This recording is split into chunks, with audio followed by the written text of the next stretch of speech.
here we go. Back with the war report, and we got the war specialist back in the building, Sergeant Nicholas Irving.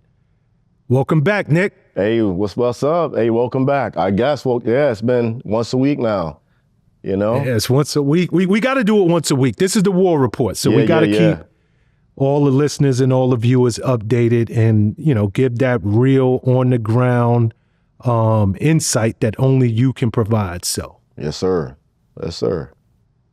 Okay, a lot's going on in the last 7 days. We are now roughly 45 days into this war. So my first question to you is, do you think, based on what you're seeing, that the U.S. or Israel, for that matter, is any more safer than they were 6 weeks ago before this war even started? No, I think we just stirred up more of like we shaking up the hornet's nest at this point, or the beehive. Like nothing's really been, like, where's the regime change, I mean, sure, we killed like the Ayatollah, but like who's in charge now? It can't be any better. They already straight down just today the Strait of Hormuz again, right after the ceasefire, because Israel, is, I guess, breaking their end of the deal. And Israel, like, they're pissed off at us right now because they allegedly did not agree with what the ceasefire entailed. So I just think we just stirred up a whole bunch more shit, especially in like the Middle East. They're attacking Lebanon right now, Kuwait, Iran's not stopping. Nothing's really changed. Okay, Trump was talking, he was talking so reckless. Yeah. It was almost on the borderline of, is this man sane? Right. Even as I was reading his Truth Social posts, as I was hearing some of the things that he was saying, I was questioning his sanity. He's talking about wiping out a civilization. I don't think I've ever heard any leader of a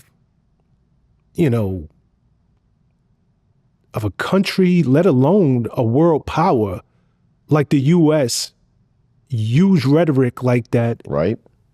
When, I'm going to bomb them back to the Stone Age. Yeah.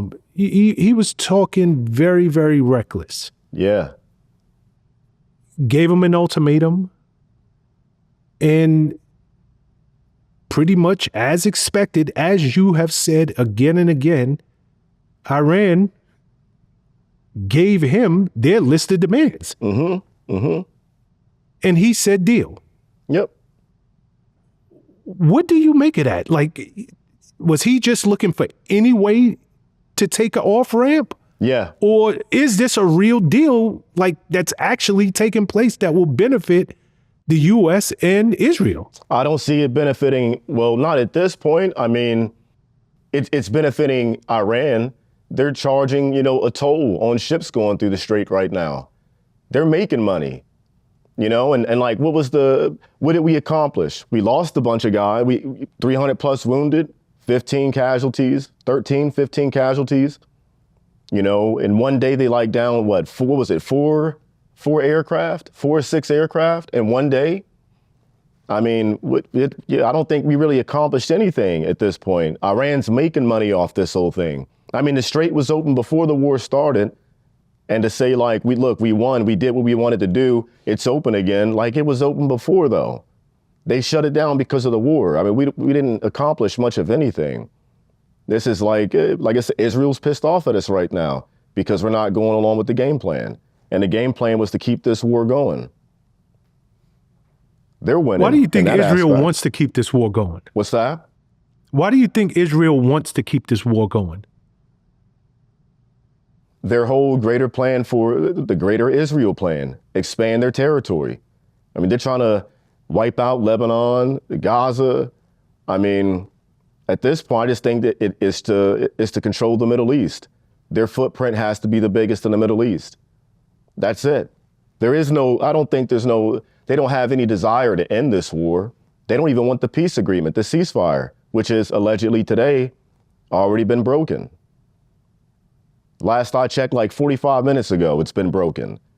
Everybody's pissed off at everybody. Nothing's changed, nothing's stopped. And I find it weird that like, you have this whole buildup of I'm gonna annihilate your entire civilization, and then within like the last hour, all of a sudden, oh look, we got a deal.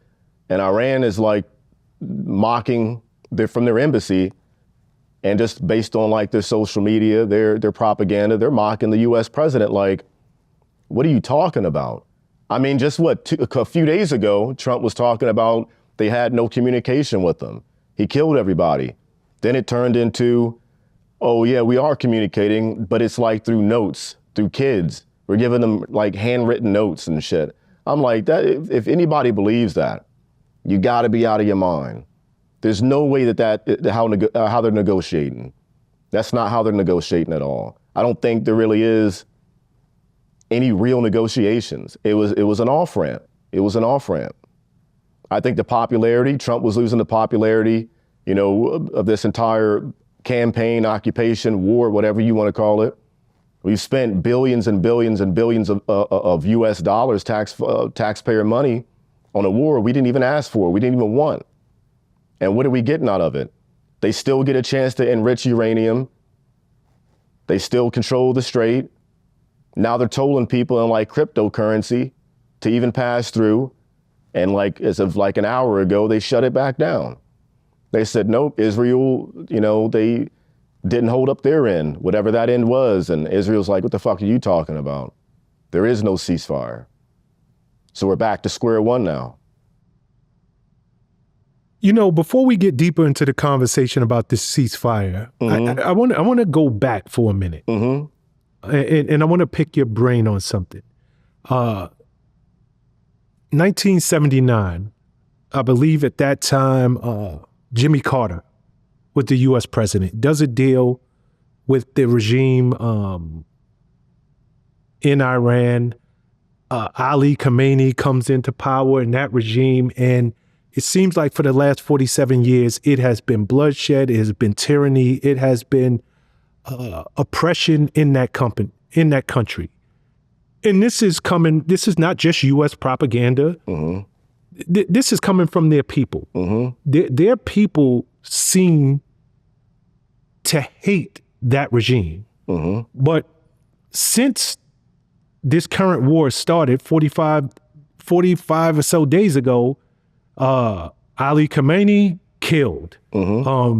You know, the defense minister, Aziz, I don't even know how to pronounce his name, killed, dead. The IRGC commander killed, gone. Their intelligence minister killed. I mean, I can go on and on with the names. All of their top leadership has been killed. That's not hyperbole on the U.S. side, although, you know, you hear Pete Hegseth, you know, he's talking that tough talk. Trump, he's talking that tough talk. The Pentagon's talking that tough talk. They're right in every sense of the word. There's nobody to talk to. My question to you is, if the Iranian population was held under the worst conditions imaginable under that regime, why haven't they risen up? Why haven't they said, you know what? Everybody who was somebody who was oppressing us within that regime, they're gone. So we need to just go to the streets and get our own government going. We need to figure this out for ourselves. It seems like that the people haven't made their voice heard in any of this yet. I mean, I think that was the plan. One of the objectives that we wanted to accomplish when we went in there in the first place was to have the people rise up. But I mean, it's like that experiment with like jumping gnats or whatever, or fleas. You put a bunch of fleas in a bucket and you put the top on.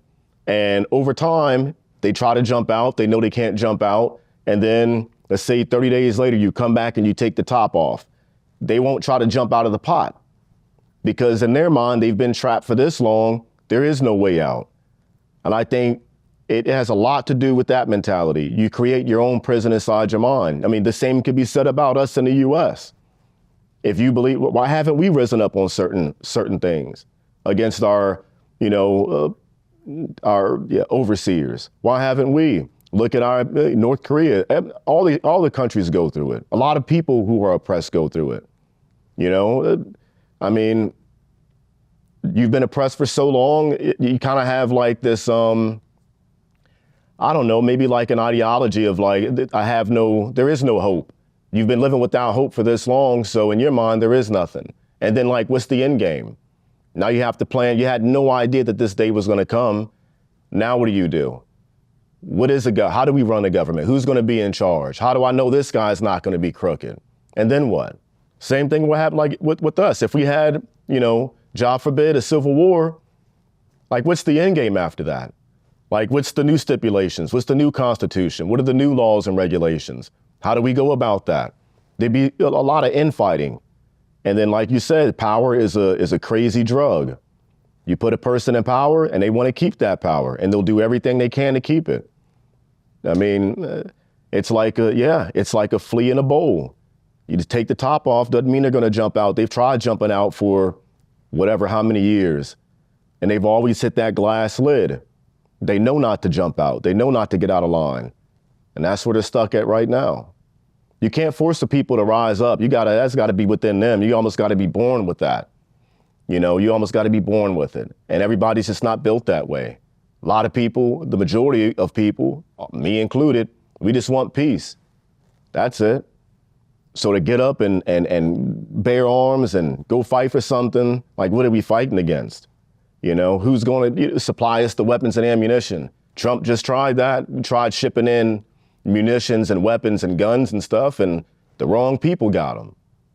They didn't even end up in the right hands. They were supposed to go to the people.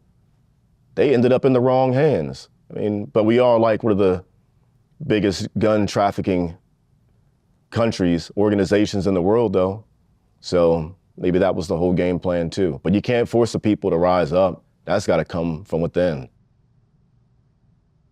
That was such a great analogy that you just used, Nick. I love it, about the fleas being trapped in a jar. And after a while, although they can jump out of the jar, you can even remove the lid, and they just won't.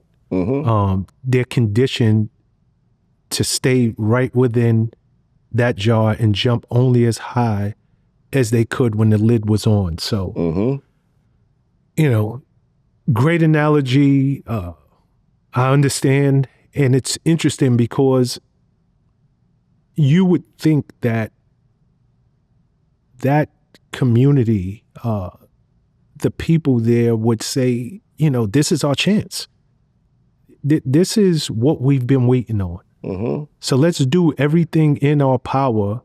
It's not about helping the United States. It's about helping us. Yeah. And I'm just not seeing it. No, I don't think anybody, that was the game plan. Like we wanted them to rise up. It just ain't happening.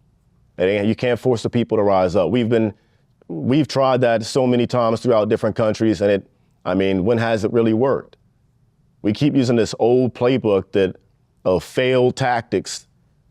We keep using the same playbook. I've never seen it work before. You can't force the people to rise up, and then the people who do rise up, if they do, the ones you get are not the ones that you hope for, and then it ends up being like the same story written all over again. You'll be back in 5, 10, 20 plus years or whatever, doing the same bullshit, bombing the same people, regime change. I don't believe in that. I don't think that you can really accomplish a regime change. I don't really think you can. Well, more important, it's one thing to if you could accomplish a regime change, but time and again, as I've sat and spoke with you, you can't change an ideology. Exactly. Yep. And that's really, because even if this regime does change, there are thousands upon thousands upon thousands of people who have died in the tens of thousands of strikes that have come from Israel and the United States on this country. Yep. And the kids of the fallen soldiers and the civilians that were, casualties of war, Yep. they're not going to forget this. Exactly. You can't blame them. You can't blame them. I've seen it happen in Iraq and Afghanistan. I've seen it happen. And look at the country now. Like, what did we accomplish? Nothing was really accomplished. Nothing was accomplished. You see it happen time and time again. You kill the dads, the grandfathers, but those kids, they're gonna rise up. They're still gonna hate you, if not more. They'll hate you more than what the grandfather and father hated us. They'll hate us way more because you killed my grandfather and my dad. You killed them. And my mom. I have more hate for you now. So now you just created a different type of beast, a more deadlier, more aggressive, more violent beast. We're just breeding beasts at this point. You can't kill an ideology. You can only breed a bigger, more deadlier beast. And we all gotta, after that, they're not my kids.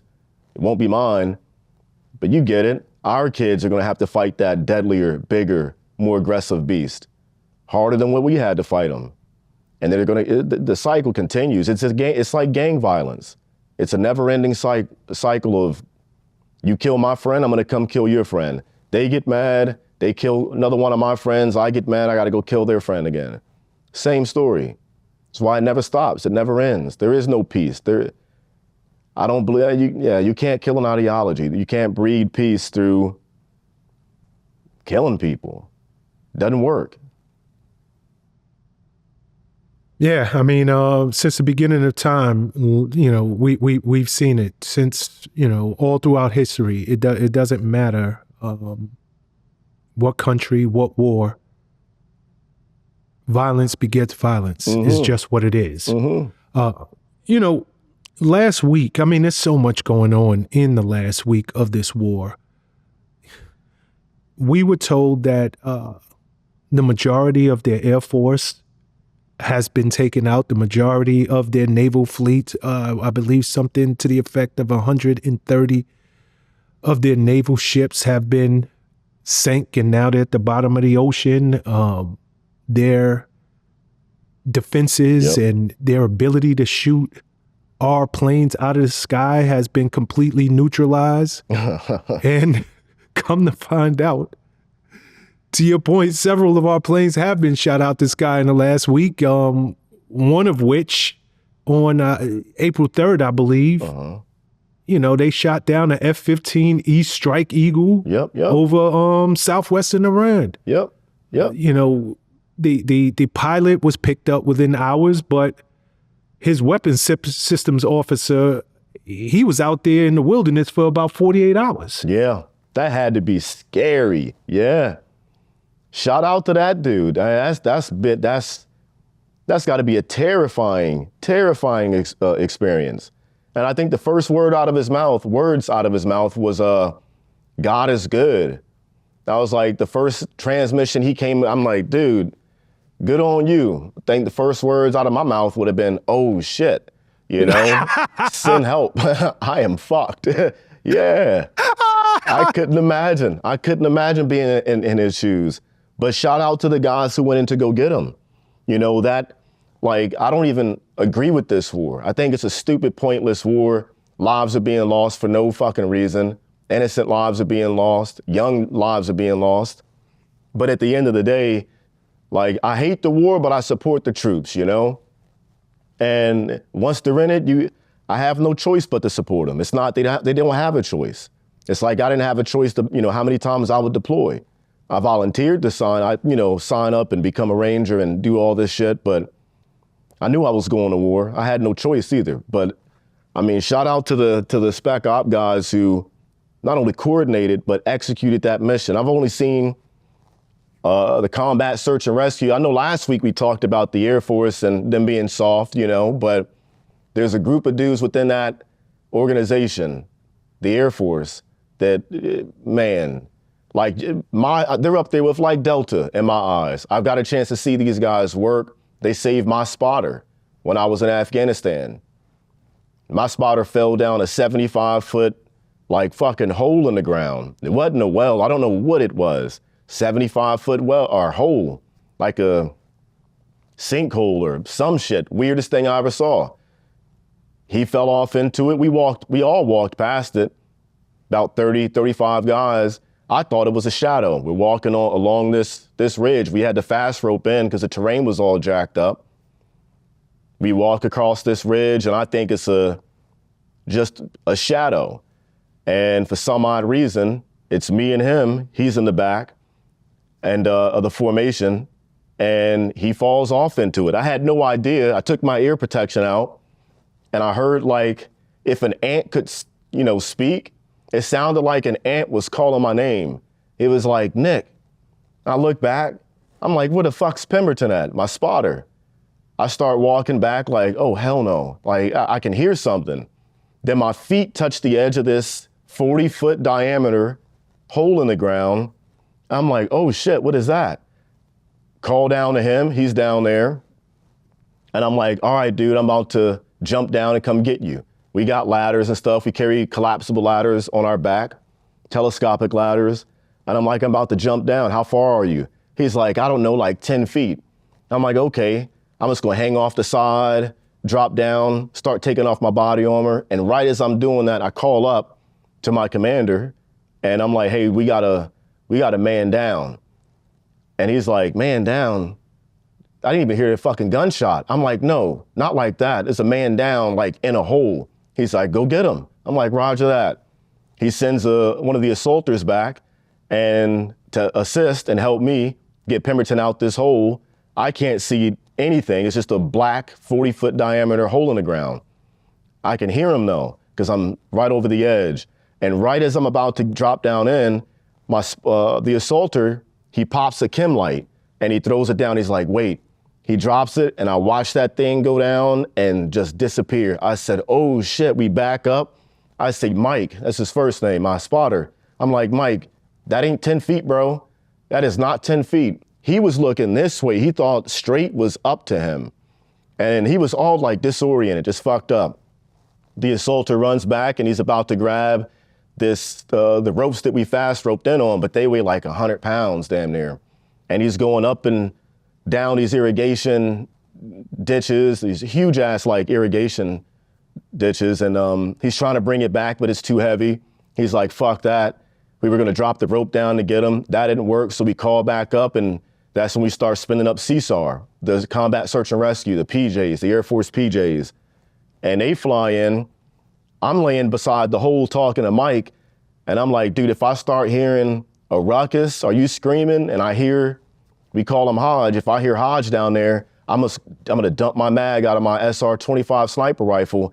And I'm gonna pray I hit I can't see anything, but I pray I kill everybody in there but you.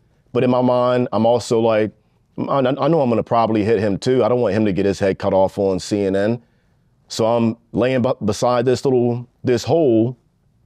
A Chinook helicopter comes over and hovered on top of me. I don't know how, it was like, yeah, close to almost blowing me into the hole, like the hurricane force winds from the propellers. I'm sliding towards the hole. The assaulter, he's pulled back, pulling security. And I'm like, fuck, I'm about to drop down this black ass dark hole.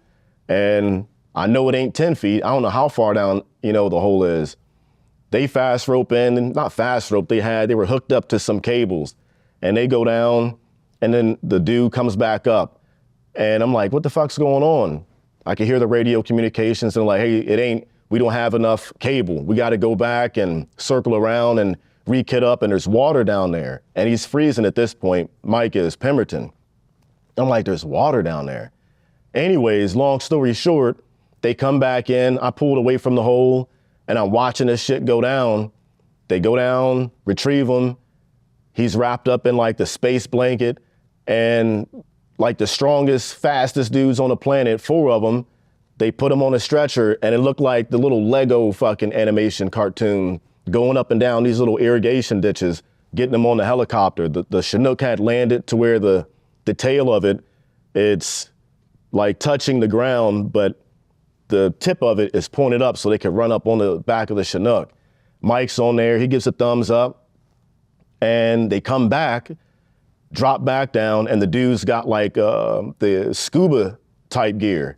I'm like, what the fuck's going on? They were going to go down to retrieve sensitive items, the sensitive stuff that we can't allow the enemy to have.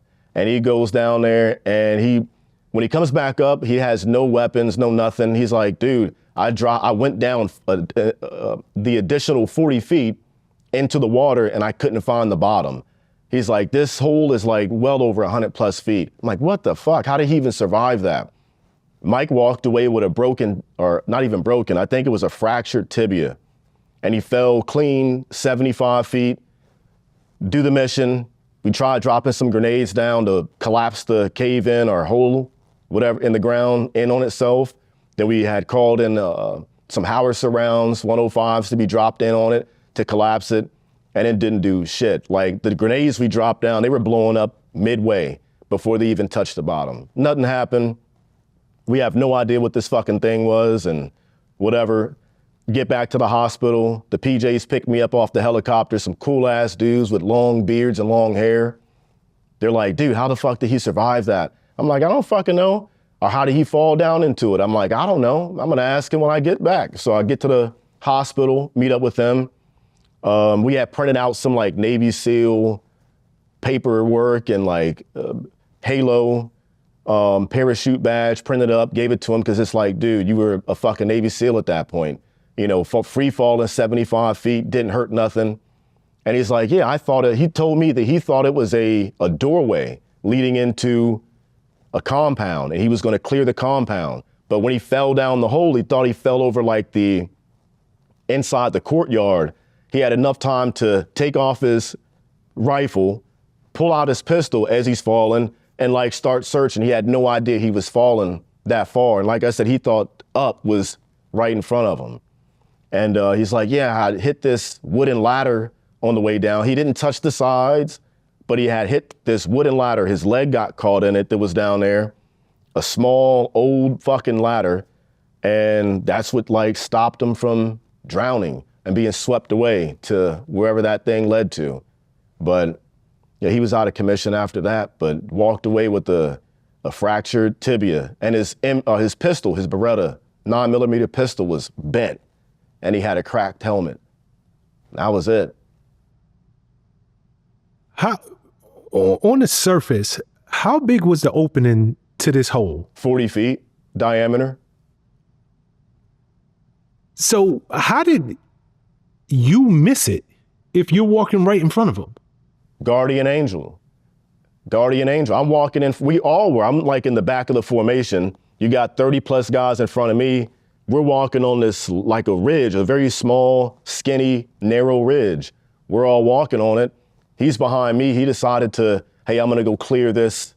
It looked like to him, he said, oh, like a doorway. To me, it was just a black void. I didn't know what it was. We all passed by it. I'm not gonna like veer off because landmines and shit like that was, you know, big deal in Afghanistan. He decided to do his own thing. And in the Ranger Battalion, we call it sua sponte, of their own accord.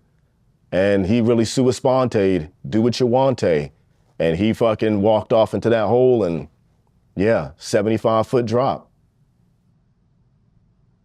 Damn, and if you literally did not hear what you thought at the time, it's almost if an ant could talk, y'all would have just kept going and look around at some point and be like, where the hell's Mike? Yeah, oh yeah. We would have like been on the mission. If I had never looked back to check on him, something told me to look back, take my ear protection out. I'm like, what the fuck? I hear a faint voice and I didn't see Mike. So I'm like, let me go back. And the tip of my toes on my boots, they touched the outer portion of that hole. And I'm like, what the fuck? There's no ground right there. And Mike's down in it. But like I thought it was 10 feet from what he was saying. I'm like, sure, I'll jump down there. If I would have jumped down, I think I would have died. Or landed on top of him and we both would have been swept away to Pakistan somewhere. I don't know. Damn. You know, I want to go back to that down the F-15 Eagle that was shot out the sky. You said some Spec Ops guys went to rescue the gentleman who was out there for about 48 hours. What branch of the military were they from? Air Force. Did I hear you right? They were from the Air Force? Yes, sir. Air Force. Like them dudes got balls of steel, like big balls. I'm not even like that. But them dudes they don't fear anything. I believe their motto is like, so others may live, so that others may live. Them dudes go behind, their training is like, I think it's up 90-something% failure rate, dropout rate. Most of the guys, you can have 100 guys and only like maybe 10 will make it. Some of the hardest training in the military, if not the hardest training in the military. Yeah, I mean, being behind enemy lines like that has to be one of the most scary feelings on planet Earth. Yeah, it's like being out in space. I'm assuming, I have no idea. But no, like, yeah, I'm used to working in at minimum a 2-man team. At least I got somebody, you know? But to be out by yourself in hostile territory, and then he had to like walk. I forget how far he walked. And then up a 4,000 or whatever mountain. I think it was like 4,000 foot tall mountain or some shit like that. And then like left his underwear, his American underwear. I don't know. I couldn't imagine being in his shoes. Couldn't imagine. But they also go through training too, like survival, evasion, resistance, and escape, the SEER school. Mm-hmm. But I think, yeah, I don't know if that played, I'm sure it played something. It played into how he was able to get out of harm's way. But I don't know. You'd have found me in the fetal position, curled up crying. I know that. No, I mean, this had to be one of the most scariest feelings in the world. Like, at the time of him getting shot out the sky, Tehran offered up a bounty for his head. You had the military looking for him, militia. Civilians were trying to get a hold of that bounty. Mm-hmm. You know, it was like he had everybody after him. Yeah. So to think that he could evade capture for as long as he did and, you know, be brought back by, you know, his fellow Americans, I mean, that among, you know, in and of itself is a miracle. Oh, yeah. I mean, oh, yeah. He got to be thanking God to this second. Oh, yeah. He better be. And all the coordination that went into it. You had like, yeah, it just wasn't the PJs. I mean, the Delta Force, SEAL Team 6, you know, other units that were involved, CIA, shit like that. Yeah. I know you said on a couple of occasions that you had to jump out of planes. Oh, yeah, a lot. What kind of training do they give you guys? You know, just to give the audience some kind of idea. If, in fact, I don't know, if you parachute, the wind blows you away from your group and you found yourself in a similar situation, like, is there special devices y'all wear? Is there special training that you have? Or are there protocols in place, you know, to keep you alive until people can come and find you? Yeah, there's protocols, and it depends on the mission and the unit. I mean, sometimes you might have a GPS tracking device, but most of the training we do, it's not to, like, we just like, yeah, jumping out of planes. It's not learning how to, you know, evade. If something does happen, all my jumps were in the States. And if I was ever blown so far away that I was lost somewhere, I would just pull up to like the nearest road and hitchhike my way back or ask for a cell phone or some shit like that. But no, the only training like that mattered or meant something to me was when my first jumping Ranger battalion, I had a cigarette roll where your parachute doesn't open up all the way. And I had to pull my reserve parachute.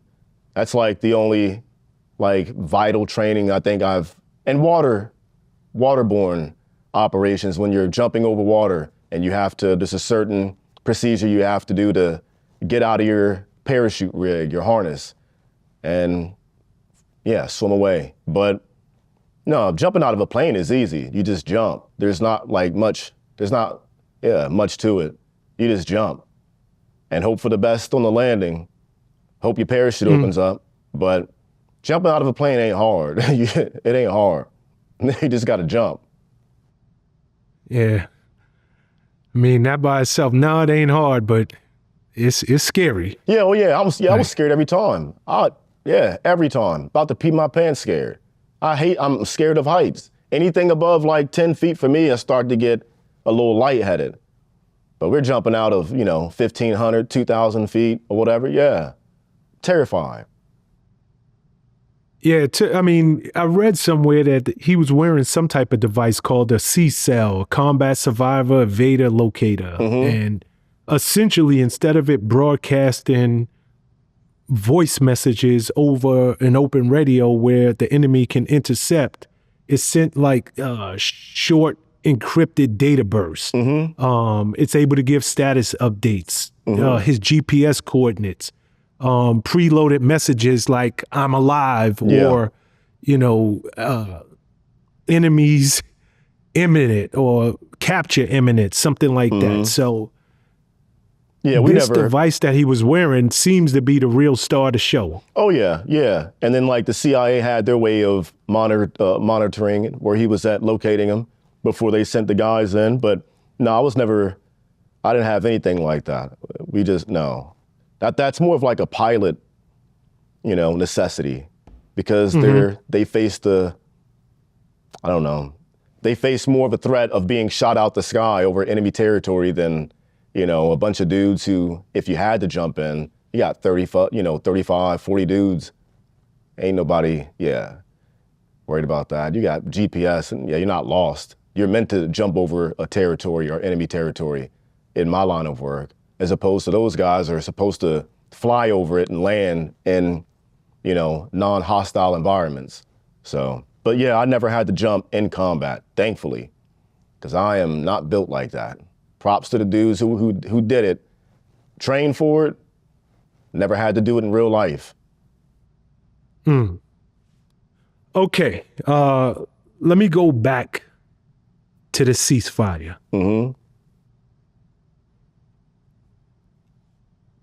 The Secretary of War, Pete Hegseth, he gave his briefing early this morning, and essentially he positioned it as though the war was over. He was speaking very triumphantly, speaking as though the war was in past tense.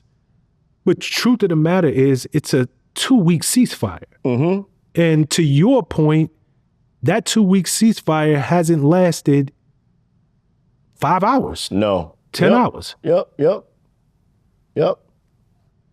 How do you foresee the next 2 weeks going? Because if I'm just looking at this like most civilians, there's a hell of a lot that they have to hammer out in the next 2 weeks. I mean, the Iran nuclear program, that's what we were told that this was all about in the beginning. Their missile program, their support of terrorists throughout the region, control of the Strait, which they are clearly like, we're not giving up control of that. But Trump also reparations they gotta talk about. Trump said he didn't even want to keep. He said, "Yeah, fuck the Strait," and then it changed to, "Actually, I do want that." So I mean, it's a lot of flip flop on our side too. Are they still allowed to enrich uranium? And I think he had talked about us going in to get the uranium, right? He talked about us going in to get the uranium, but how the hell do you do that? You can't just blow it up. You can't just march in there and take it over. So that's why I'm saying, in your opinion, what does these next 2 weeks look like? Is it a world in which all of these overarching issues can be resolved in as little as 14 days? No. Like I said, you can't, if they are a terrorist regime, you can't negotiate with them. They're gonna lie. If anything, we're giving them 2 weeks to stockpile more drones, build more missiles, build more drones. If anything, we're giving them some time to do that. Reorganize, regroup, re-strategize. But they're still, like I said, they're attacking as we speak. Like Kuwait right now, they're attacking bases on in the Middle East. Israel's still going at it with them. I mean, I don't think that it really is a ceasefire. I think this was a stock market manipulation more than anything else. I think this was to fluff up the stock market, calm that down a little bit. So people who are on the inside can bet, make a little bit of money, because they know this 14-day deal is bullshit anyways, and you can't negotiate with them. The war's not going to stop. Israel doesn't want it to. They're not stopping. And that's our greatest ally. We got to help them, right? I don't see any end in sight. Hope I'm wrong. I hope there is. Cooler heads prevail, but look how it's been going. You're just going to be like, okay, we're not going to attack America, but we're going to still attack everybody. No. What have we accomplished then? If they're still allowed to do their thing, control the strait, have uranium, like, what have we accomplished? We haven't accomplished anything. And if we do leave, like, it'd be more so of a, fuck, I got to get out of here some type of way. Let me bullshit with this little ceasefire deal thing and act like I was never here. Get up and go. I mean, that's like all you can do at this point, or just keep fighting. I thought it was supposed to be total annihilation of the, their military. We were supposed to completely take them out. They're still fighting. They only had BBs, according to Trump, not too long ago. What are they shooting at us with? BB guns? Shooting at our planes? They have nothing. Within 24 hours after he said that, 48 hours, whatever it was, planes start dropping. That's some strong ass BBs. So now what? We gotta go attack their BB producing plant? Every nigga in Iran got a little Red Ryder, one pump action, shooting our planes out the sky? No. What have we accomplished? Nothing. Let's say we look at this as Trump is the ultimate deal maker. Let's go into it with that vantage point in mind, right? Mm-hmm. Let's give Trump all the credit in the world that he is the ultimate guy to close a deal. Mm-hmm. And he's the ultimate patriot who's going to close a deal in the U.S. favor. Mm-hmm. I don't understand.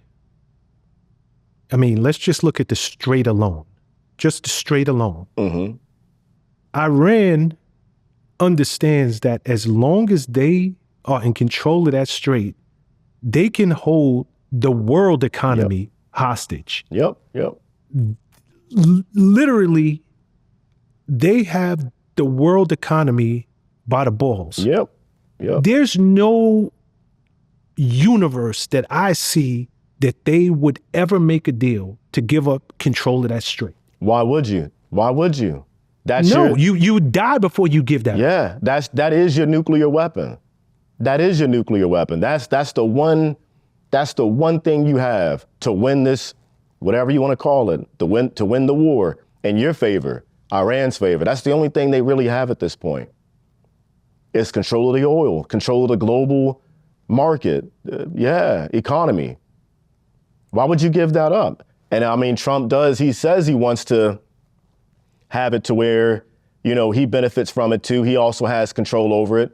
But you got to be one, and maybe he is.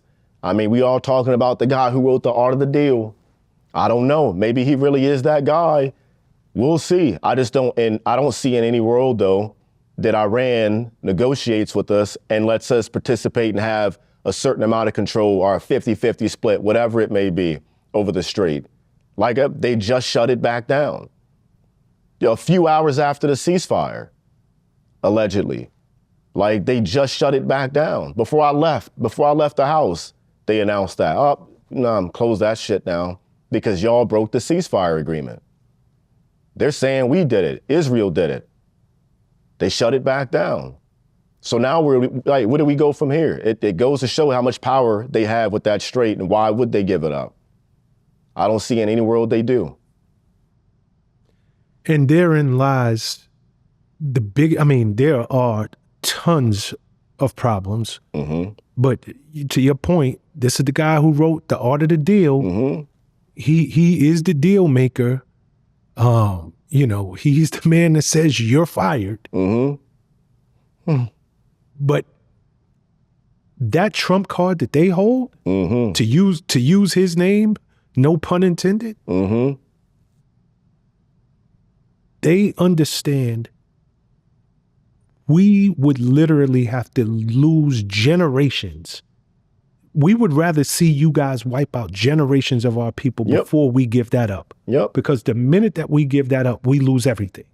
I think Trump's, right now, he's put between a rock and a hard place. Like, all that tough talk rhetoric, you almost got to follow through. You almost have to at this point, especially if Iran is like, nope, fuck this ceasefire, we're back at it again. You got to go all out at this point. If not... Well, to your point, Nick, it's not even Iran. Like it's our partner in this war, which is Israel. Yep. We went into this thing with oil in mind. Let's just call it what it is. You said it a million times. This was about oil and precious minerals. Yep. Israel has a whole different agenda. Exactly. Their agenda is not as, straightforward as that in terms of money. We want control of the whole Middle East. Yeah. Period. Yeah. So for them, even when this 2-week ceasefire was announced, Israel was like, okay, I mean, I guess, if that's what the United States wants to say, that's their business. But that doesn't cover our fighting in Lebanon with Hezbollah. Yeah. So we're going to continue dropping bombs. Yep. And from Iran's standpoint, they're like, the ceasefire is null and void. Yeah. It's because y'all's partners still dropping bombs on us. Yeah. It's like that scene from 40-Year-Old Version where Kevin Hart was up in the store trying to buy something and they get into an argument. He's like, this your boy? Well, you just got fucked up with him. Both of y'all are getting clapped when I get back. That's Iran right now. That's Iran. That's your boy? Or you just got fucked up with him? Yeah, that's my boy. We rep the same bullshit. We rep the same war. This the same smart tech. Yeah. Well, you just got fucked up with him. And that's where we're at right now. Iran, that whole 40-year-old virgin scene is playing out right in front of our eyes between 3 different countries, US, Israel, and Iran. And that's our boy, or we're their boy, Israel. We're their boy. We getting fucked up with them. Yeah, we're in a very, very sensitive position. Trump, if we don't know anything else about him, his ego is so fragile. He's a very, very, he postures, he talks tough, and to his credit, and I'll give him this, he's willing to do things that other U.S. presidents would never come close to doing. Facts. Like you got to give him that. Yeah. But he's on the world stage right now, and he cannot look weak. Exactly. He can't. Exactly. Yep. So that's why even earlier I'm like, is this 2-week ceasefire? It's not like they gave up anything. Exactly. Yep. He just was looking for that off-ramp. And it's like, hey, the Strait of Hormuz is open. It reopened. That's a win. We won. We accomplished it. I'm like, but it was open before the war started. So, what the fuck? Correct. It was open before the war started. So to say we won and look at, the Strait, it's open again. Look how great we are and how great we did. But it was open before. That's kind of a weird position to be in. You got to almost go balls to the wall now. You got to, I don't know how you finish this. All the tough talk he was given, you almost got to go through with it. Annihilate everything. There is not going to be a military. They won't have the capability of doing anything by the time where you can shut down the power plants, power grid, water supply, which is all fucked up. And I pray that doesn't happen. But you can't, I don't think you can really negotiate with a regime such, a terrorist regime that Iran allegedly has or does have. I don't think you can negotiate with them. We don't negotiate with terrorists. It never plans out or works the way we want it to. We put the Taliban in office in Afghanistan, haven't fought them. The enemy, we put the enemy up there on the pedestal. They control shit now. We couldn't fix that in 20 years. You think we're going to regime change and all this and that bullshit in a couple weeks. We couldn't fix Afghanistan in 20 years. And the people we were fighting went right back up and they run the country now, just like before. Worse. We couldn't do it then. There's nothing in my mind that makes me believe or think that we're gonna accomplish that in a month or two in Iran. Don't see it happening. And these people don't quit. They don't quit. They don't quit. We want them to. We thought it was gonna be that way, but they've been showing otherwise. You can't bomb people into submission. Not them. No, you can't. Our country, we're in a very, very, very tough predicament right now. Big time. We really are. Yep. As a country, we can't. Our leader, Trump, he can't show weakness. Mm-hmm. He almost has to go forward. Mm-hmm. But I'm sure that there are a bunch of behind the scenes meetings that we'll never know about, but they have to be happening where, look, you're caught between a rock and a hard place. Mm-hmm. People voted you in office for a couple of reasons. Number one, you were supposed to, according to you, the Democrats and Biden destroyed the economy. Yeah. Inflation was up to an all-time high, and you were the guy who was going to bring it down. That's on one hand. Mm-hmm. And on the other hand, you rule with an iron fist. Mm-hmm. You were willing to do things that other presidents were not. We were going to secure the borders, which I'll give them its props. A lot of that border jumping, it's down. Big time. Yeah. You were going to bring peace to the Middle East. There wasn't going to be any fighting. Well, here we go. We're fighting in the Middle East. But more important, if we were going to fight, you were willing to go all the way. Mm-hmm. Mm-hmm. But if you go all the way, everything collapses. The economy collapses, and the inflation and the job market and the stock market and all of that stuff collapses right along with it. Mm-hmm. Mm-hmm. So I have to believe that his advisors are like, you got to get us out of this thing. You would think so. Because these guys are not backing down.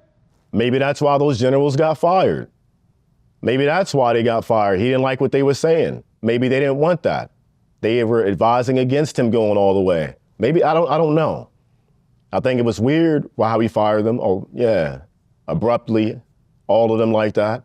It's kind of weird, but I mean, if he does go all the way, it ruins his reputation. I don't know how the base would feel about it. I'm sure they'll conjure up some bullshit to make themselves sleep better at night. I don't think they really do. I just think they conjure up some bullshit. Oh no, this is what I voted for. No, it ain't. I can go back and show you what you voted for because he was saying what he was going to do. And that so far has been a lie. So you didn't vote for none of that shit. I don't know. I don't know where we go from here. I mean, it would be nice if we said, you know what? Pontius Pilate, wash my hands of this. I'm out. I'm done. Fuck it. It's going to look bad. It's going to look bad on a whole bunch of different fronts. But at the end of the day, like, how long do you want to be here and what are we going to accomplish from it? What are we going to accomplish from it?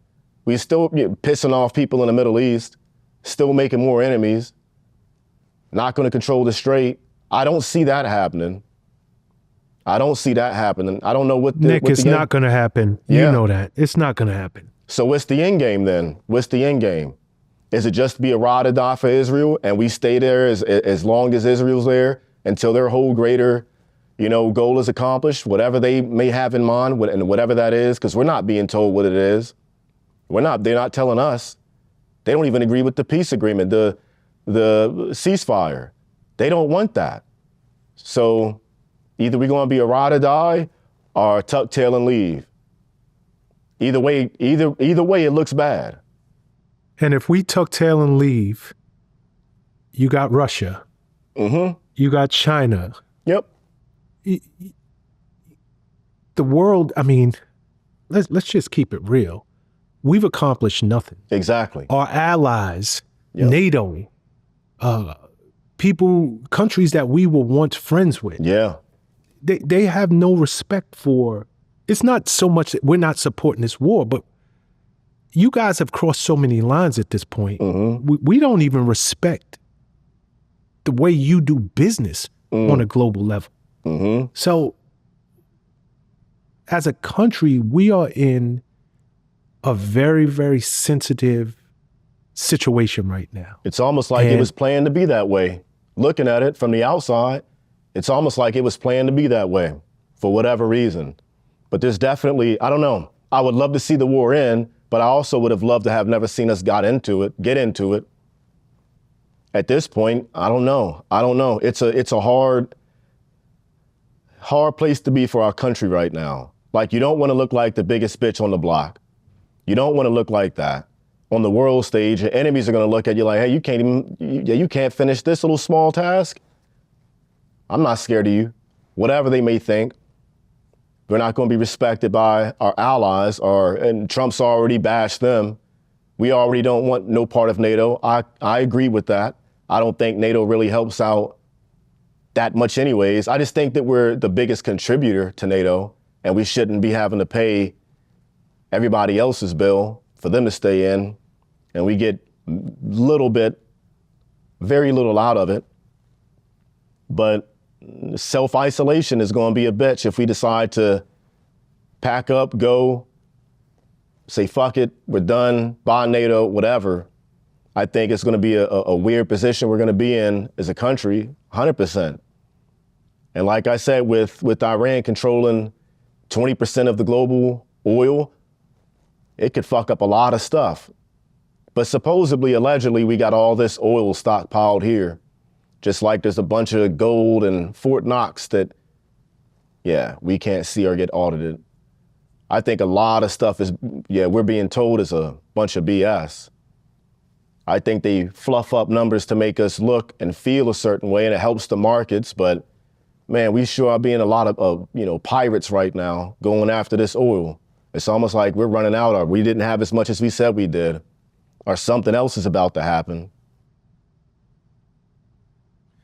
No, you're absolutely right. And, because we get our news, obviously, from American sources, no matter what side of the aisle you sit on, if you watch Fox News, MSNBC, CNN, and I really, just did some research because I want to know, what is Tehran saying? How do they feel about the ceasefire? I was just trying to get their perspective, and truth be told, they're treating the ceasefire like a massive victory. They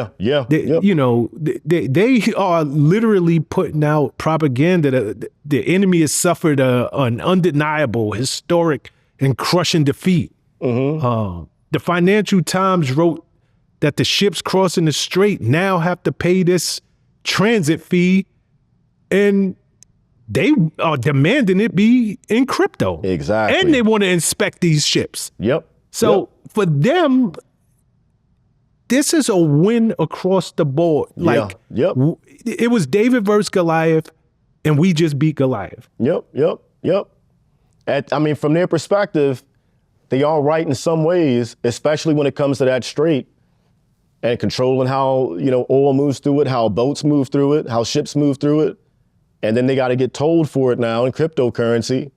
If you want protection, if anything, we just gave them money to get more munitions, to buy. It's only costing them $10,000, $20,000, $50,000 or whatever to build these drones and missiles. It's cost us millions. Oh, they're making bank per ship. I'm not going to sit here and do the math, but if you're doing $1 billion, I forget how much it was in cryptocurrency to have it $1 billion, $1 million or some shit like $1 million to come through the strait in cryptocurrency, split that up by 50,000. That's how many drones you have now off one ship going through. And they're used to having 200 plus come through a day. That's a lot of fucking money. $200+ million a day. $200 million a day. We are making them rich. Like it's almost like they're not lying in that aspect when they say, no, we winning. We're spending billions and billions and billions, tens of billions of dollars to even fight this bullshit war. And they're making it now, about to be charging these tolls on these ships. They're gonna make that back in like a week. They'll make $1 billion in a week. Less than a week. Less than 7 days, they'll make $1 billion. Give it a month, 2 months from now. They made bank, made them rich. Yeah, I mean, I don't know. It's so interesting the way that this thing is playing out. Like I said, we went to them with an ultimatum, and they came back with this 10-point plan. Mm-hmm. That we pretty much and a middle finger. And like we pretty much agreed to it too. No, I mean, even though the specifics of this 10-point plan are not out there, you know, I was, you know, just doing research, and I was like, what's in there? Like, just trying to get an idea. And from what I'm understanding, they want a fundamental commitment to non-aggression from the U.S. That's fair. They want controlled passage through the Strait, as we've been discussing, in coordination with the Iranian armed forces. Yep. Which means that Iran would retain leverage over the waterway. According to Trump, that can never happen. They want acceptance of their nuclear enrichment program. Supposedly, that's why we were there to begin with. Yep. So how the hell do they put this in a 10-point plan to shut the war down? Yep. They want the lifting of all primary and secondary sanctions and resolutions against Iran. They want to end all resolutions against Iran at the International Atomic Energy Agency. They want to end all resolutions against Iran by the United States Security Council. They want withdrawal from the U.S. They want withdrawal of U.S. combat forces from all bases in the region. So we can't even have U.S. troops that are just stationed out there. They want full compensation for damages suffered by Iran during this war. That's in addition to the tolls that they're collecting, the $1 million tolls they're collecting on each ship. They want release of all Iranian assets and properties frozen abroad. And they want ratification of all of these matters in a binding UNSC resolution. The stuff that they're asking for, they know fundamentally we can't say yes to. This is the ballsiest 10-point proposal that I've ever seen. It's like we're actually baiting you into this war. Exactly. Like I know that you need to get out of it now. Now I'm just gonna bait you back into it. Yep. Because I know you can't say yes to even 10% of this. Exactly. Yep. Exactly. And that was the game plan, from the get-go. I think like they didn't ask for it, but hey, now that you're here, we've been waiting for this moment for decades. We've been planning for this moment. So let's get it on. And if you don't want to get it on, you're gonna look like a bitch. That might be it's interesting to see how this whole thing plays out, but they definitely put their cards in a weird position. But it's almost like, like they're baiting us in for a long haul, multi-year long war, I mean, Trump, we'll see how, he's promised a lot of stuff though. We'll see how how he plans this thing out, the art of the deal. I mean, I thought we were supposed to be getting these $5,000 checks and shit and $1,500 from tariffs and all this and that. Niggas is still waiting on them checks. But we'll see how he goes with it. I don't know. I hope he didn't put us in a position to where we have to be drawn into a, decade-long war. I hope not. I hope he's smarter than that. I hope he is smarter than that. But I don't think he's the one in control at this point. I really don't. The fact that Israel is mad and saying they were alleged, like supposedly shocked, surprised that this ceasefire agreement even went through. It wasn't supposed to happen. It wasn't that wipe out your civilization talk. Oh yeah, Israel was all about that.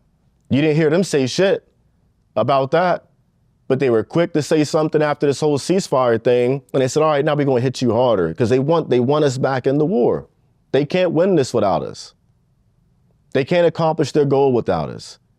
They need us right now. And that being our greatest ally, I mean, I don't think it's hard to say where we're going to go from here. I just think we're stuck in a real tough situation. And you don't want to piss daddy off. Yeah. You know, Nick, we touched on earlier the Iranian people rising up. Mm-hmm. And at what point were they gonna, for lack of a better way to put it, take over the government and make their presence heard?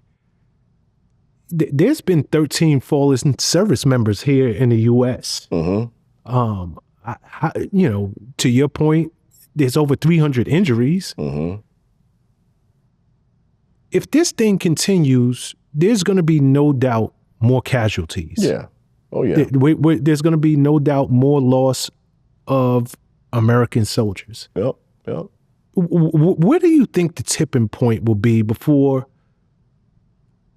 the U.S., the civilian populations, rises up? And they just demand either a change in government, a change in administration, or just get us the hell out of there. We don't care how we look to the world. But enough's enough. Too many of our soldiers have been lost already, and we're not willing to sit back and have another set of bodies come home in caskets with flags draped over them with no end to this war in sight. When our tipping point, I think, would be when the national average for gas is at like $10 a gallon and a carton of eggs is like 20. And I think that'd be our tipping point. That's the only way Americans ever react to anything, when you start hitting the pockets. When you start hitting the pockets and the pockets start being affected, that'd be the tipping point. When you can't afford shit. When your kids you can't feed your kids. You can't pay your mortgage. You can't pay to keep the lights on. That's when shit has changed. Other than that, I think for we might oppose, I think the most of America opposes this war. They hate seeing kids come home in caskets. But I think we'll all rise up and start to really express how we really feel in a different way when it starts affecting everybody's pockets. That's the only way. The only way you're getting food is when you go to the store and you just take it. And your best investment is a bicycle, because now you got to ride a bike to work because you can't afford it. Either I'm going to get this workout in or I'm going to spend money and not be able to eat. At least I can ride a bike to the motherfucking grocery store. Can't afford the gas. I think that's when people will start rising up. When you can't eat. You know, that is such an interesting answer, Nick. I literally asked you about the body count of American soldiers. Mm-hmm. And you just bypassed that and were like, it has nothing to do with that. No, because we've been there, done that. Been there, done that. Being in Afghanistan for 20 years, that didn't affect the average American. Didn't hurt our pockets like that. Sure, the national debt skyrocketed by trillions and trillions, and we just requested like another 1.7 trillion, 1.5 trillion for a defense budget to tack on to the 36, 37 trillion we're already in debt. But no one cares. I mean, we care about seeing kids being killed in war, but like the saying goes, like, hey, that whole support the war shit is only bumper sticker deep. It's a very, very thin, you care a little, we all care, but it don't affect what's happening in my front yard. That's the mindset of America. You gotta affect the people's pockets. We might be opposed to the war, but the body count doesn't really cause an uprising, or won't. Been there, done that. We've already seen it. Vietnam, we lost what, 56-something thousand troops? Iraq, Afghanistan, thousands. America's numb to that. We're used to seeing it. Oh, damn, that sucks. A soldier died. It's war. What do you expect? I mean, you can flip it how you want to flip it, but it ain't going to stop nothing. It's not going to cause anything. Yo, that is, I mean, number one, it's so real, but landing out that plane, it's a sobering reality that, I mean, it's what I always say. The first law of the land is self-preservation. And, you know, nobody gives a crap until it knocks at your front door. Facts. You know, but to your point, Nick, and we talked about this the last time we sat down, I truly believe that come November, the people are going to speak with their votes. Yeah, I can see those midterms are going to be, it's not going to be what Trump and his administration is expecting. Unless he does something phenomenal. What is phenomenal. That? What would he have to do? Get control of the strait. Yeah. Get gas down to 99 cents a gallon. Yeah. Agreed. Yeah, if he, I'll come on here and back Trump if he can pull that shit off. But I just don't see it happening. I don't back any politician for that matter, but I'd have to give him props big time if he can pull that off. I don't see it happening. I'm hoping that the cooler heads prevail and we can be out of this shit in like 2 weeks. But I'm pretty sure I'll wake up tomorrow or I'll go home and later on tonight or next week, some other time down the line in the very near future, I'm pretty sure we'll be doing something with Iran here soon. It's just the way the war's been going on so far. You get told one thing and the opposite. I don't think there's much truth about this war being told anyways. So it's kind of hard to believe anything. You can't believe anything when it comes to war. Can't believe any of it. You can't. Nick, I don't think you can believe anything from this administration period. You can't believe anything when it comes to the Epstein files. I mean, I don't even want to go down this road, but let's not act like in the last few days, Pam Bondi wasn't fired. Right. Like, you know, and beneath it all, it's like, hey, you were ineffective at your job at controlling the narrative behind the Epstein files. It's like, yo, huh? We're at war. Like, but this thing has been so much of the banana in the tailpipe. Right. You look at what I got in my right hand, but it's the left hand you should really be worried about. Oh yeah. Like, so I don't believe any of this crap. Look how fast the Epstein stuff went away when this war started, though. Exactly. Yeah, it's almost which like tells you. Yeah, exactly. Yep, it tells you everything you need to know. And if you're willing to go to war and risk lives, that means what's really in them files has got to be so fucked up. It would destroy us as a civilization the way we know it and have been used to it. It would destroy our government. It would destroy our country. That means it's got to be that bad. The Epstein files is worse than a nuclear weapon, a dirty bomb, the EMP, electromagnetic pulse. It's worse than all that. It has to be, because you're willing to go to war over some files. Whatever's in that bitch got to be bad. That means everybody's crooked. Everybody's sick. That's what that tells me. I already knew that, though. But to have it put in the world's face, plain sight, like, hey, this is what's really going on at the top level. And this is who you're being led by and run by. That's when I think also Americans would rise up. But they couldn't have that. They couldn't afford that to let that happen. So they sparked off a little war, make you talk about that. We get, I don't know. But yeah, that shit went away quick. People stopped talking about the Epstein files quick. Pam Bondi got fired. Good for her. That bitch sucked anyways. But yeah. Nah, I mean, this is a classic example of wagging a dog, man. This whole administration has been wagging a dog from day one. It's not the dog wagging his tail. It is wagging a dog. And truth be told, I trust nothing. I believe nothing. I think that, to your point, whatever is in those files, they are worth, I mean, like, look at how many things have been done to keep those files buried.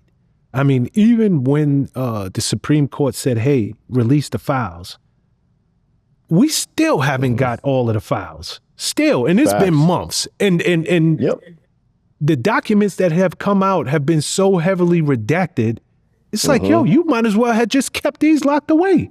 Exactly. The most transparent administration in history has a lot of redacted shit, a lot of stuff to hide for the most transparent. And if this is the most transparent, then damn, the other ones, that must have been fucking an abomination, for lack of better words. Nah, 100%. Before I let you up out of here, Nick, Iran is talking about setting American soldiers on fire. Yeah. Like, they're literally talking about setting American soldiers on fire. If you're stationed on the ground over there as a troop, what goes through your head?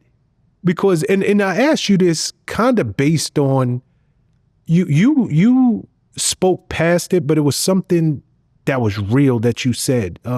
You were like, when your friend, your spotter, was in that hole, you pretty much told them, like, I'm just gonna be shooting everything down there. If I hear the enemy coming, I'm gonna just be shooting everything down there. Hopefully I don't hit you. But in your head, you were like, yo, if I hit him, that's not a bad thing because I don't want him on CNN with his head getting cut off. So if you're a soldier stationed in the Middle East right now, knowing at any given moment, this BS 2-week ceasefire can go up in flames, there could be a ground fight, and now they're talking about burning U.S. soldiers alive. What is the mental processing that a troop is going through, knowing that this is a reality? I look at it like with the whole beheadings when I was in, that's what beheadings. You don't really think about it much, to be honest with you. It just is like, because in your mind, and you gotta be, and we are, you're better than the enemy. Like, you have to go in that way. You can't really, there's no fear when it comes to, I mean, you're scared, but you take those words with a grain of salt. And if it is a ground war, you just gotta have it, like I said, but in the past, you gotta kill everybody. There is no, and you gotta be brutal about it. You gotta be. What they're doing is no different than what the average troop is thinking right now. We're not necessarily thinking about, setting the enemy on fire, but I mean, shit, if I had a flamethrower, I'm gonna use that bitch. I want to. Hell yeah, I wanna set a nigga on fire with my flamethrower. I'm thinking about shooting people in the face though. I mean, dead is dead. You can kill, if I beat you in the head with a can of shit, or if I shoot you in the face, like, dead is dead. It doesn't matter how you go about it, or it's a fight, it's war. I think it's just the way they're talking, setting us on fire. I mean, shit, we've been setting people on fire since what, World War I, World War II? Probably, prior to that. I mean, dropping napalm on people, white phosphorus. We've been setting niggas on fire. So I don't really think the average soldier is like too concerned about hearing that type of rhetoric come from Iran. I wouldn't be. If anything, I'm just like, let's just go ahead and get this shit on with. Might as well, either you're gonna kill me or I'm gonna kill you. And I'm better. So the odds are, in my favor. You gotta think that way. I don't think they're scared though, no. They're just talking. I mean, they might set a few of us on fire, few soldiers on fire. by, dropping bombs on them. I don't know what they even mean by that. Do they mean bombing us or fucking capturing soldiers and dousing them with gasoline and lighting them on fire? I don't know what the fuck they mean by that, but I mean, we had to face beheadings if we were captured in Iraq or Afghanistan. So, I mean, that's just war. You're dealing with people who you gotta look at them like animals, But shit, we are too. It's an animalistic game. War is an animalistic game. Both sides. I'm an animal. When I'm over there, they're an animal. I just back then didn't see myself as an animal to that nature or less than human. But you kind of got to be less than human to perform that job. It's war. War is less than human. It should be. But were you still on active duty around 2015 when Jihadi John was making news across the world for decapitating and beheading all of these soldiers? No, I was contracting. I was around Nicholas Irving, this reporters and shit like, I forget their names, the people who were beheaded. One sticks out to me, and I remember seeing one on the computer, him get his head chopped off. That was like in the early 2000 or mid 2000s, early 2000s. And then we went after a group that was doing beheadings and killed those guys. But I don't know, I'm not too familiar with the, you call him Jihadi John? Yeah, Jihadi John. There was one guy in particular, and I remember very well, he was a taller guy. And I believe he was left-handed because I remember watching those videos, but he always was holding this hella long blade up. And, he'd be looking in the camera, talking the craziest talk, but obviously it's in Arabic or another language, and he would commit to chopping dudes' heads off. Americans? Yeah, Americans. I mean, there was one reporter, and I want to say his name was James Foley. There was a journalist. Oh, yeah. What year was that? Do you remember? What year? That's got to be 2012, 2014, somewhere in there. That's why I was asking. I was like, I wonder, were you around during those days? Yeah, I was around during beheadings. I wasn't like familiar with people's names or nothing. I would just see a dude with a mask surrounded by other dudes with masks, cutting the dude's head off. I didn't know, put names to it. I just knew that shit, I couldn't let it happen to me. I didn't want it to happen to my guys. But yeah, when I was in, it was just beheadings. They would behead you. That's their Crazy. thing. Yeah, with a dull knife. But they got it saw. I was in Afghanistan, and I had, we were living with some, are relatively close to Afghans, and they had, it was like after whatever holiday they were celebrating, Ramadan, I don't know what the fuck they were celebrating, one of those spiritual holidays. And they took a goat, and we were all standing around, and they chopped this goat's head off. And I was like, what the, and they were just, I was like, God damn, shit's weird, it's just weird. And they saw the goat's head and the noises it was making, gurgling up on blood, and the way it spilled out in the sand. I was like, they be doing this shit to people, fuck. Like, no mercy. I can't, I'm not built like that. I mean, you give me a samurai sword, I might, I don't know, try to chop a nigga's head off, but I ain't finna be sawing away at it. Nah, Okay, so I got a question for you. I mean, this was a reality when you were, still either contracted or doing active duty. Had you got caught by the enemy, do you think you would have had the balls to take your own life? Oh, facts. Whoa, slow. I want you to really think about that. I've been there.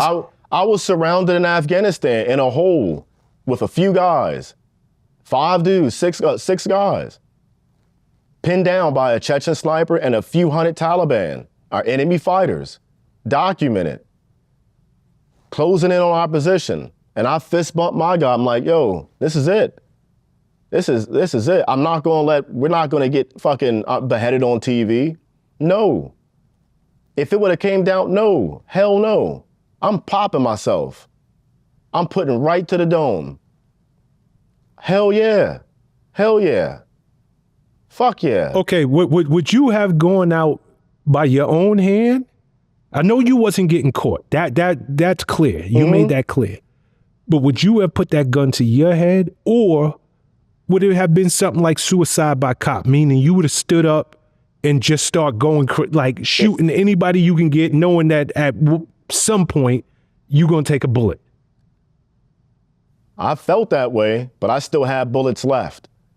And they were closing in. When I left that mission, I had 6 bullets left in my gun. I started out with 210. If they got to the point where it's like, hey, we got to go hands on, and I'm getting captured, fuck yeah, I'm popping myself. Hell yeah. Better that than get brutalized and beat and raped and all that to lead up to get my head chopped off so my mom could watch it on CNN. I might have my mom cry about that. No. Hell no. Or I would have hoped one of my guys would have popped me, put one right through the dome. Don't let me get captured. Hell no. Hell no. I'd rather shoot myself or shoot one of my guys in his head than to be captured and have his family watch that. Hell no. Can't. If one of your guys had been put in a position to take your life, could you have looked them in the eye? I'd have told him thank you. And really? Let's just put, hypothetically speaking, if I'm captured, I didn't have enough time to off myself. During that whole time, let me go back. When we were in that hole, I asked the team lead, you had a grenade? He's like, yeah. And we were about to all hug this grenade when they were about to overrun our position. You could hear the footsteps on the ground. You could hear him screaming, Allah Akbar. And I was like, bro, you got a fucking grenade? He's like, yeah, because I didn't carry grenades as a sniper. I was with the reconnaissance team, a recce team. They had a grenade. The team leader, he pulled it out. We were about to hug this grenade, pull the pin, and eat it. That's how close we were. The grenade was out. And if it wasn't for the guy who saved my life, Benjamin Kopp, and his machine gun team with Eric Ennis, and they came up in there and helped us out, got us out, suppressive fire. We popped smoke. We start bounding out.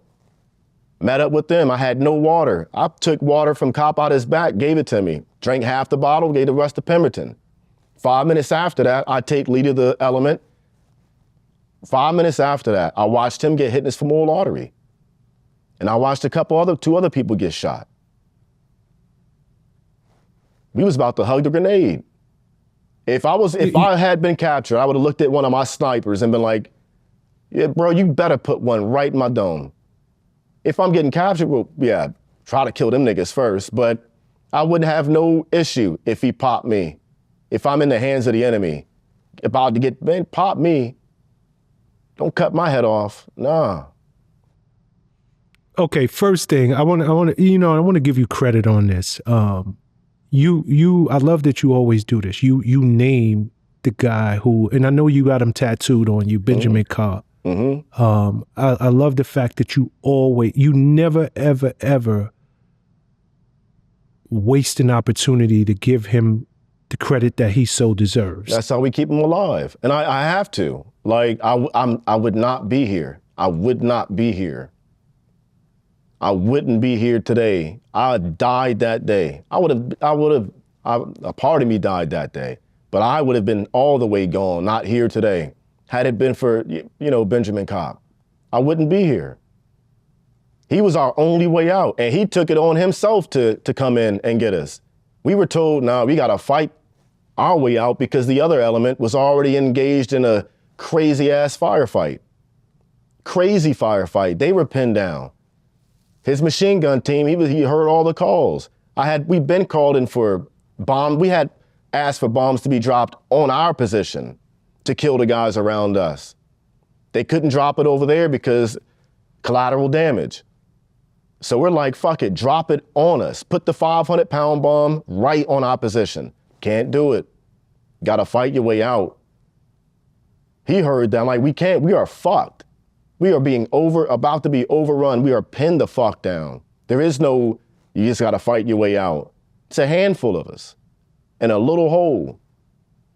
Only so many bullets. And he heard the call and he ran through a fucking firefight, through open terrain, thousands of meters, damn near half a mile, just to get to us.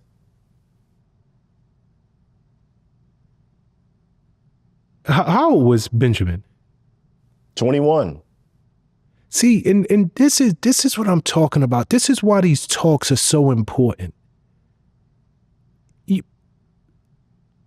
We have the benefit, the luxury, that's a better word to use. We have the luxury to sit at home and talk crap. Because people like yourself, a 21-year-old Benjamin, literally went to another country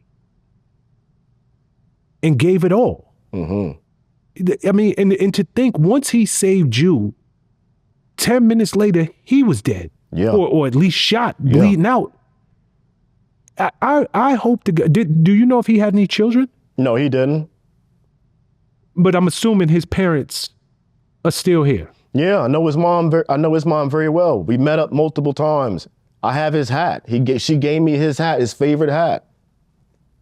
Like I know Jill. I hope that they have an opportunity. His relatives, his parents have an opportunity to hear the reverence and the love you speak of, because he didn't give his life for nothing. Yep. He didn't give his life, and he went out, you know, to take it upon himself, literally to take it upon himself, to run damn near half a mile because he heard that call and say, no, not on my watch. Yep. And save you guys before ultimately giving up his life. As a parent, there's nothing that could bring him back. No. Or any of the, so, I mean, we just lost 13 since this war started. There's nothing that can bring these people back. But to know what they were fighting for and what they were willing to give, you know, it puts it in a whole different perspective. And a whole other sense of gratitude that you have for these men and women. Yep. So that's number one. But number two, you said that you guys were ready to eat that grenade. Yeah. You're in the middle of an active firefight. You know this is the end. Yep. I'm done. And I'm going out on my own terms. Are you going out sweating? Are you going out scared? Or is your adrenaline just is what it is? I'm doing it my way, and that's just that. I was scared at first. I was scared as fuck. Yeah, like no, terrifying. I'm talking about the decision. When the decision is made, leading up to it, I'm dying right now. Like most people, I mean, we're all gonna die, but most people just don't know the hour or the minute. Yep. You did. You were put in that situation. Yeah. You hearing these footsteps, the enemy is screaming, Allahu Akbar. You know, when this pin is pulled, I got 10, 15 seconds? 6, if you're lucky. Oh, that's all it is? Wow. If you're lucky. Okay, I got 6 seconds if I'm lucky. What goes through what goes through your mind at that point? Is your life flashing before your eyes? Are you scared to death? Like, am I going to heaven? Am I going to hell? Like, what are you even thinking? I didn't think about, in my mind, I knew I was going to heaven. I was scared. I didn't really think too much about heaven or hell. I thought about my mom, thought about my dad, thought about my wife. I fist bumped Pemberton. I'm like, bro, if you make this shit, tell him, we all knew we weren't, but I was like, yo, tell my wife I love her. Tell my folks I fought like a son of a bitch. And he's like, bro, fuck that. Your wife's Mexican. I'm not gonna get cut. And we start joking like that a little bit. I fist bumped everybody. Said, I love you too, bro, and looked over my shoulder, seen Cop and his team. But no, I wasn't. Damn. I had accepted it. Like, I was scared of death prior to it, but once it was that time and wanted to die, I wanted to. Didn't want to do that. I wanted, fuck, am I getting captured? So yeah, it was I accepted it. I wasn't scared no more. Like when it came time to do it, the fear was gone. I felt relaxed. I felt good. Like whatever. But leading up to it, terrified. Leading up to even making that decision, terrified. Still fighting. Pemberton's shooting dudes 20 feet away. Yeah. Hold on, this is the same Mike Pemberton who fell in that hole? Yeah. This is before he fell in the hole. He fell in that hole after Gotcha. that. Different mission. So good old Pemberton was right there by your side. Yep. I'm watching bullets. Did he make it home? Yeah. Oh, yeah. Still talk. Yeah. Nice. Pemberton's a solid Nice. dude. He's a surfer now. Okay, what about the guy who came in with Benjamin Cott? I think you called him Eric. Yeah, he owns a dog company. He trains dogs, like military police or military style dogs, and for civilians. Yeah. Shout to these guys, man. Wow. Yeah. Shout to these guys. You want to learn how to surf? Mike Pemberton. You want a badass dog? Eric Ennis. Yeah. Huh. Okay, my brother, we'll end it right there. Yeah. Yeah, let's end it in a place of respect, gratitude, and love for what you brothers did and what our servicemen are currently doing. Yeah. You know, we can never lose sight of this. And it's so easy to do because, you know, as the American public, we have the luxury of only thinking about what affects us. Mm-hmm. You know, the price of eggs are up, gas is up, you know, rent is up. Yeah. You know, where some part of the world, like, who gives a crap? Like, there's somebody right now, literally, my life's on the line. Yeah. You know, so we'll end it in this place of love, respect, gratitude, and thanks. Yes, sir. Like I always tell you, my brother, I appreciate you. I love you. And I look forward to the next war report. Yes, sir. Same on my end, brother. Peace and love. Sergeant Nicholas Irving.